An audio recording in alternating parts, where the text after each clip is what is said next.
Bonsoir, j'espère que vous allez bien. Quant à moi, je me porte super bien. Dieu fait grâce. Voilà. J'ai eu juste cette pensée qui m'a traversé l'esprit et je me suis dit, il faut que je vous la partage. Je ne sais pas si tout le monde prête attention ou a déjà pensé à ça ou a déjà réfléchi à ça. Il est malin, hein, le diable. Il est futé, n'est-ce pas? Vous allez me dire, oui, mais de quoi peut-il parler encore? Mais écoutez, tu peux être l'homme le plus beau de la terre, de ce monde, la femme la plus belle de ce monde, parce que c'est ce que beaucoup recherchent en fait. Tu peux avoir la plus belle voiture du monde, la plus belle maison. Tu peux avoir dans ton parking toutes les plus belles voitures de ce monde. Tu peux avoir, tu as les comptes en banque sûrement les plus renfloués dans ce monde. Tu as probablement des jets ou des avions. Tu as des entreprises. Tu es PDG. Tu as des, tu as toutes ces choses en fait. Tu voyages en première classe ou en classe affaires. Pour ceux qui recherchent justement à se coltiner ce mode de vie. Mais moi, j'ai une question, je voudrais attirer votre attention sur un point. Est-ce que vous ne vous rendez pas compte qu'en fait, ce gars-là, qui est finalement très malin, c'est une vie que lui-même il a menée, mais sauf que lui, il a goûté à l'éternité. Et il a perdu cette éternité. Et sachant que nous sommes la créature parfaite de notre Père, il s'est promis une chose. C'est que il va tout faire pour que nous n'héritions pas le royaume des cieux.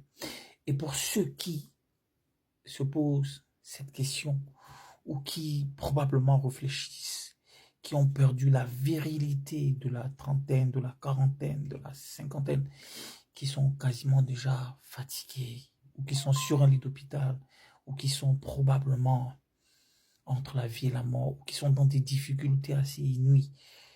Ma question est celle-ci. Est-ce que vous ne vous rendez pas compte que c'est une perte de temps que nous faisons?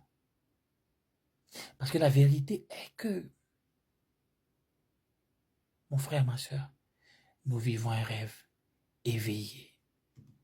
La vérité, c'est ça. C'est que nous vivons dans un rêve. Nous sommes dans un rêve éveillé, en fait. Un rêve où tu te contentes de te dire, ouais, mais moi, il me faut, moi, je dois avoir telle voiture, moi, je dois épouser telle femme, moi, je dois épouser tel mari, moi, je dois être chef d'entreprise, moi, je dois me débrouiller toute seule, moi, je dois avoir tel enfant, je dois boire dans tel vin, je dois fréquenter tel milieu, je dois fréquenter tel type de personnalité. C'est bien, mais pendant que vous êtes en train de faire ça, vous êtes dans un rêve éveillé et vous êtes davantage enraciné dans la distraction. Vous êtes éloigné complètement de ce qui est essentiel. Vous le savez? Et il y a une très grande, très forte majorité qui se retrouve complètement enracinée. Une très forte et très grande majorité qui se retrouve complètement, je dis bien complètement captif de ce cercle vicieux. Beaucoup rêvent de devenir star, n'est-ce pas? Vous allez remarquer, vous rêvez de devenir une star, vous rêvez d'être... voilà, personne ne rêve d'être pauvre. Personne. Personne ne rêve d'avoir une simple maison, quelque chose d'assez classique.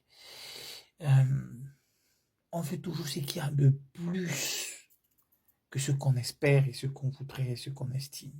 Même lorsqu'on a ce qu'on mérite, on se dit non, et qu'on a demandé ça au Père et qu'il nous a remis ça, et que nous avons reçu justement la chose qu'il nous a donnée, on s'est dit c'est insuffisant, il faut encore davantage chercher plus. L'avidité, l'égoïsme. On vit dans un rêve éveillé. Et étant dans ce rêve éveillé, le jour où on part, pour ceux qui ne sont complètement pas racinés là-dedans, qui ont compris que le plus important c'est rechercher premièrement le royaume des cieux et sa justice. Pour ceux qui ont compris cela, ils ne sont pas dans un rêve éveillé. Parce qu'ils amassent des richesses célestes.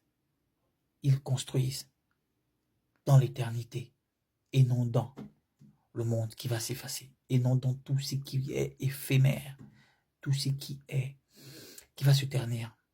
La gourmandise de l'argent, le maître du monde, celui d'avoir.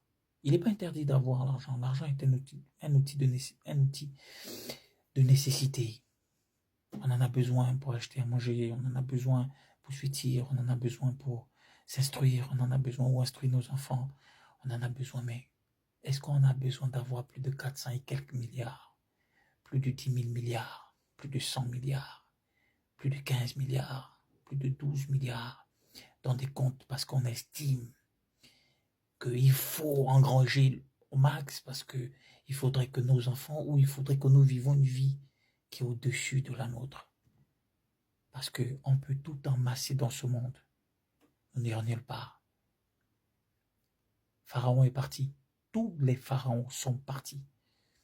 Ils n'ont rien emporté. Les hommes les plus riches de ce monde, les plus grands inventeurs, comme Nikola Tesla et Albert Einstein, toutes ces personnes, les gens passent, ils sont tellement nombreux, Galilée et autres. Même Salomon, l'homme le plus riche du monde jusqu'à ce jour, est parti. Il n'a rien apporté. Et vous vous obstinez à penser qu'en amassant davantage, vous allez vivre l'éternité. Depuis combien de milliards d'années, les hommes, les scientifiques développent des mécanismes pour prolonger la vie de l'homme. Mais tout est voué à l'échec et ils continuent d'échouer. Et ce, jusqu'à ce que l'éternité s'éloigne davantage d'eux. De tous ceux qui ont commencé cette quête, ils n'ont jamais réussi. Jusqu'à maintenant. Donc, continuez à vivre votre rêve éveillé. Continuez à ressentir, comme pour vous, vous trouvez normal que ces derniers temps-ci, le refroidissement de beaucoup, c'est tout à fait normal. Comme pour vous ne ressentez pas cette espèce de climat assez lourd, très pesant. Comme vous ne ressentez pas les signes que la nature sont en train de nous parler davantage, il nous communique davantage, il nous envoie une sorte de signal, une sorte de message pour nous dire que c'est maintenant le moment de se recadrer, c'est maintenant le moment de rompre avec toutes ces choses qui sont que des distractions, des balivernes, des choses qui sont éphémères, qui vont demeurer, qui vont pourrir, qui vont demeurer et qui vont disparaître. Parce que l'esprit qui lui est éternel et votre âme ne partira jamais avec ses biens. Le saviez-vous? Donc, je ne sais pas si vous constatez ça, si vous faites la même lecture, la lourdeur de la prière. Les gens aujourd'hui qui manquent d'amour, l'amour n'est plus... On a la facilité de tromper, de trahir. On a du mal maintenant à cultiver l'amour les uns envers les autres. On a cette facilité d'être aigris les uns envers les autres. On recherche davantage, plus et encore, jusqu'à au point où on va s'en gaver.